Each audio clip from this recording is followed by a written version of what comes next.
Comment réagir aux troubles du comportement de votre proche? Pour vous permettre de les identifier, il faut que vous sachiez qu'il existe deux types de symptômes. Les symptômes qu'on dit productifs et qui sont dérangeants pour les proches, et souvent très difficiles à supporter. Et les symptômes négatifs qui sont moins dérangeants pour l'entourage, mais qui entraînent un déclin rapide du patient. On arrive dans une phase où, si vous voulez, elle comprend qu'elle perd la mémoire. Donc il y a un moment de panique. C'est nouveau, ça. Donc c'est qu'est-ce que je fais?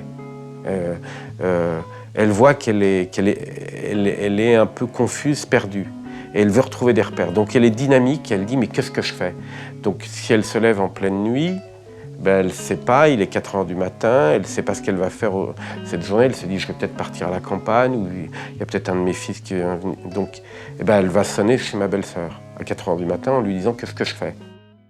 Il y a des troubles qui dérangent beaucoup, comme les troubles d'ordre psychotique, c'est-à-dire des délires, des hallucinations. Au bout d'1 an à Mémoire Plus, elle a eu ce qu'on appelle un décapsulage, c'est-à-dire qu'elle a un jour, je l'ai appelée, je sentais que ça chauffait, et je lui ai dit tu vas à Mémoire Plus, maman? Elle m'a dit non, je vous ai pas dit, mais je vais me remarier.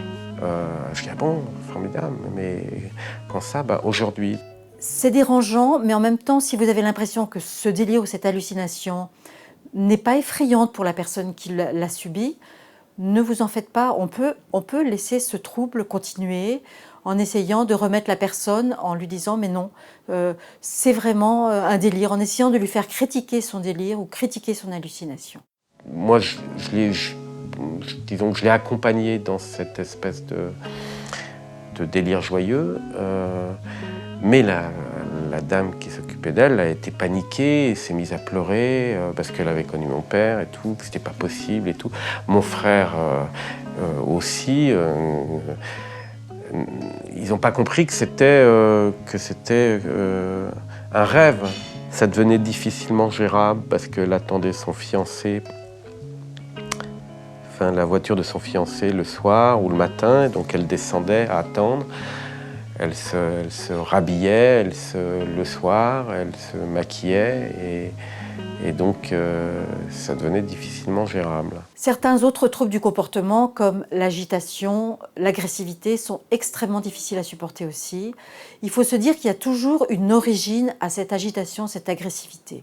Alors, qu'est-ce que ça peut être? Une douleur, c'est la cause la plus fréquente.